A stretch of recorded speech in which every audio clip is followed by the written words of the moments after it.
இன்றைக்கி காலையிலே கடையை திறந்து சாமி படத்துக்கெல்லாம் பூ போட்டு நல்ல விளக்கு பூ வச்சு விளக்கேற்றி சாமி கும்பிட்டுக்கிட்டு இருக்கேன். திருநீர் இட்டுக்கிறேன். திருநீர் இட்டுக்கிட்டு செந்திருக்கமும் நல்லா உச்சி போட்டு வச்சுக்கிட்டு திருமாங்கல்யத்தில் எடுத்து வச்சுக்கிட்டு சாமியும் கும்பிட்டாச்சு. வாங்க இப்போ எதுக்காக காலையிலே கடையை திறந்தேன்னா நூல் கட்டு காட்டுறேன் பார்த்தீங்களா, பாட்டில் கட்டுறதுக்கு. இந்த ப்ளவுஸ் நம்ம 2 லைனிங் ப்ளவுஸ் வெட்டி வச்சேன்ல, அதை பின்பக்கம் எப்படி தைக்கிறது, முன்பக்கம் எப்படி லைனிங் தைக்கிறது அப்படிங்கிறத இப்போ உங்கள்கிட்ட தெளிவான விளக்கத்துடன் சொல்ல போகிறேன். பாருங்கள், வீடியோவை கட் பண்ணாமல் பாருங்கள். ரவுண்டு நெக்குது. நம்ம லைனிங்லேயே கரெக்டான அளவு எடுத்து நம்ம வெட்டி வச்சுக்கிட்டோம். அப்போ மெயின் கிளாத்தை நான் கீழே போட்டுக்கிட்டு நான் லைனிங் கிளாத்தை மேலே எடுத்து போட்டுக்கிட்டேன். அப்புறம் குண்டூசி போட்டுக்கிட்டேன், நழுவாமல் இருக்கணுங்கிறதுக்காக. இஷ்ட தெய்வத்தையும் வணங்கிக்கிட்டேன். இப்போ பார்த்திங்கன்னா நம்மளுக்கு அப்படியே தச்சுக்கிட்டே வரணும். ஊசி இருந்துச்சுன்னா பார்த்து, ஏன்னா நம்ம குண்டூசி போட்டிருக்கோம்ல, அதனால் பார்த்து நம்ம போட்டுக்கிறணும். தைக்கும்போது ஊசியில் ஏறிடாமல் கவனமாக தைக்கணும். அது ரொம்ப பொறுமையாக தைச்சாலும் நல்ல விதமாக நம்மளுக்கு மனசுக்கு எப்படி தோணுதோ அது மாதிரி தைக்கணும். இப்போ நான் கரெக்டாக தச்சுக்கிட்டு அந்த குண்டூசி 1 2 இடிக்கிற மாதிரி இருந்ததையும் எடுத்துக்கிட்டு மீதமுள்ள குண்டூசியையும் நம்ம எடுத்தாச்சு. பார்த்திங்களா, இன்னும் ஃபஸ்ட்டு நான் நம்பர் எட்டி வச்சு தான் தையல் போட்டேன். இப்போ நம்பரை நார்மலாக நம்ம எப்பொழுதும் தைக்கிற அளவுக்கு வச்சுக்கிட்டு அப்புறம் பார்த்திங்கன்னா நம்ம கழுத்தில் மெயின் பீஸ் இருக்குல்ல, அதில் கழுத்து பீஸை வெட்டி எடுத்தாச்சு. அப்படியே கை பக்கத்துலேருந்து திருப்பி நல்லா வருவி அமுக்கி விட்டுக்கிட்டு இப்போ தையல் போடுறேன் பாருங்க. ரவுண்டு நெக்கு நீங்கள் இது மாதிரி தைச்சிங்கன்னா நம்மளுக்கு எக்ஸ்ட்ரா கழுத்துக்கு துணியும் தேவைப்படாது. இதே மாதிரியே தைச்சிக்கிட்டோம்னா அந்த கழுத்து தைக்கிற வேலையும் மிச்சம் நம்மளுக்கு. இதுக்கு மேலே ஏதாவது ஒரு தையல் மட்டும் எதுக்குன்னா, மேலே ஏதாவது டிசைன் வைக்கணும் அப்படின்னா நம்மளுக்கு ஒரு தையலே போதும். இவங்க ஆல்ரெடி எனக்கு டிசைன்லாம் எதுவும் வேணாம்மா, ரவுண்டு தையல் மட்டும் 2 தையல் போட்டு கொடுத்துருங்க. நாங்கள் இப்போ சென்ட்ரு டாட்டும் நம்ம அதாவது ஷோல்டர்லேருந்து அளவெடுத்து டாட் போட்டாச்சு. ரவுண்டு நெக்கும் தைச்சாச்சு. ஒரு 3.5 இன்ச்சுக்கு டாட்டும் போட்டுக்கிட்டோம். இப்போ பாருங்கள், இந்த வீடியோ எப்படி இருக்குன்னு பாருங்கள். ரவுண்டு நெக்கு ரொம்பவே பின்பக்க அளவு நம்ம தைச்சிட்டோம். இப்போ இதுக்கப்புறம் முன்பக்கத்துக்கான அளவை எடுத்து தைச்சிக்கிட்டு இருக்கேன் பாருங்கள். அதே மாதிரியே மெயின் கிளாத்தை கீழே போட்டு லைனிங் கிளாத்தை மேலே போட்டு குண்டூசியும் போட்டிருக்கேன். தேவைப்பட்டால் நம்ம குண்டூசி போடாமல் கூட தைக்கலாம். நான் குண்டூசி போட்டுக்கிட்டேன். இப்போ அந்த ஊசியெல்லாம் எடுத்துகிட்டு மெயின் கிளாத்தில் கழுத்து பகுதியில், முன்பக்கம் கழுத்து பகுதியில் உள்ள துணியை கட் பண்ணி எடுத்தாச்சு. இது போல் எடுத்துக்கிட்டு 2யும் சமமாக போட்டுக்கிட்டு அப்படியே சென்டரில் கட் பண்ணணும். நம்ம கூட குறைச்சி இல்லாமல், இல்லைன்னா கழுத்து நெக்கு மாறி போகும். அதுக்காக கரெக்டாக போட்டுக்கிறணும். இப்போ அப்படியே நம்ம எல்லாத்துலேயும் ஒரு தையலை கொடுத்துக்கிறோம். அதை எப்படி பிரட்டி தைக்கணும் அப்படிங்கிறத இப்போ உங்கள்கிட்ட சொல்ல போகிறேன். அதுக்காக அர்க்காத்து போட்டுக்கிட்டு இருக்கேன். இந்த அர்க்காத்து எதுக்குன்னா நல்லா படிமானமாக இருக்கும். அதுக்காக அர்க்காத்து முன்பக்க கழுத்தில் நல்லா ஷேஃபாக இருந்தால் தானே படிமானத்தோடு இருக்கும்போது நம்ம கொக்கி போடும்போது ரொம்பவே நல்லாயிருக்கும். கழுத்தோட ஷேஃப் நல்லா நச்சுன்னு இருக்கும். இப்போ அப்படியே பிரட்டி விட்டு இதில் எதுக்காக நான் அப்படியே வச்சு தச்சுக்கிட்டேன் அப்படின்னா, நம்ம இப்படி தைக்கிறது ரொம்பவே ஈஸியாக இருக்கும். ஒரு லைனிங் மேலேயும் ஒரு லைனிங் கீழேயுமா போய் மாறியெல்லாம் சில பேருக்கு போகும் அந்த டாட் போடும்போது. அதனால் இது இப்படி தச்சுக்கிட்டு நீங்கள் கட் பண்ணிங்கன்னா 2 பக்கமும் கரெக்டாக இருக்கும். இது ரொம்ப சுலபமான மெத்தேடு தான் இது. கற்றுக்கிறவங்க ரொம்ப ஈஸியாக கற்றுக்கலாம். அதுக்காக தான் நான் லைனிங்கை தச்சுக்கிட்டு அதுக்கப்புறம் கட் பண்ணேன்.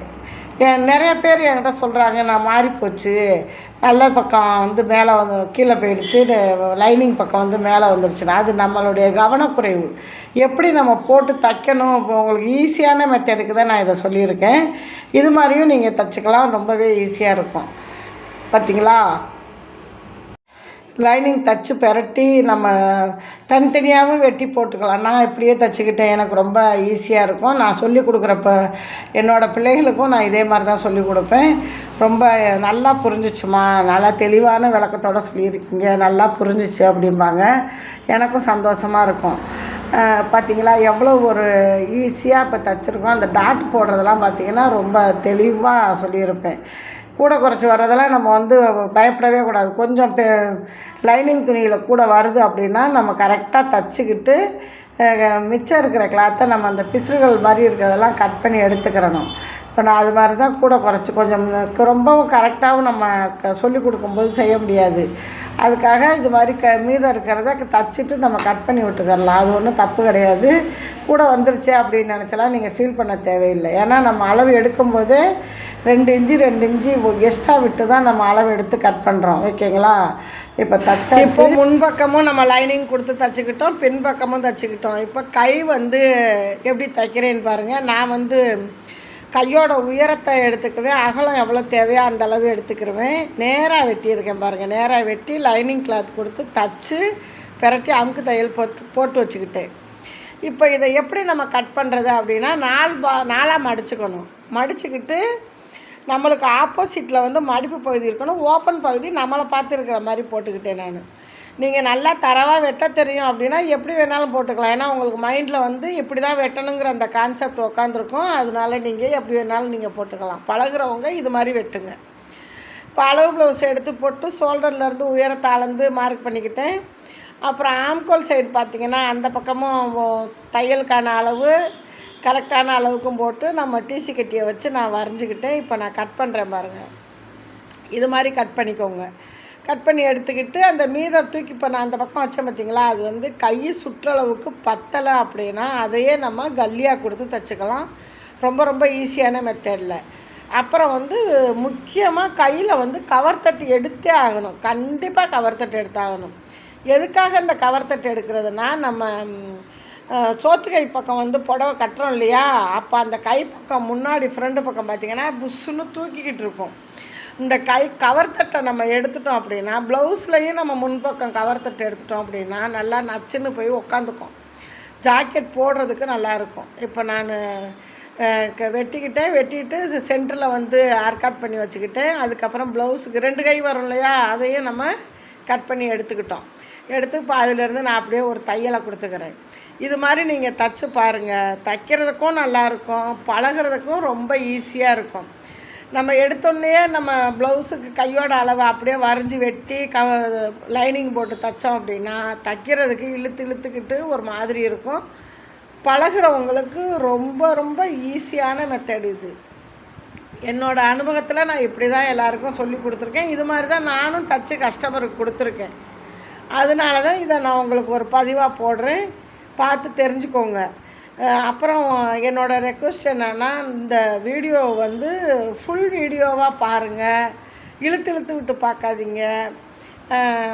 இப்போ இந்த ஒரே வீடியோவில் பின்பக்கம் முன்பக்கம் கை எல்லாம் நம்ம லைனிங் தச்சாச்சு. இப்போ அப்படியே ப்ளவுஸாக ரெடி பண்ணுறது. ஓகே ஃப்ரெண்ட்ஸ், இந்த வீடியோ பிடிச்சிருந்தா லைக் பண்ணி ஷேர் பண்ணி மறக்காமல் ஷேர் பண்ணி விடுங்க நம்ம வீடியோ. பாய்.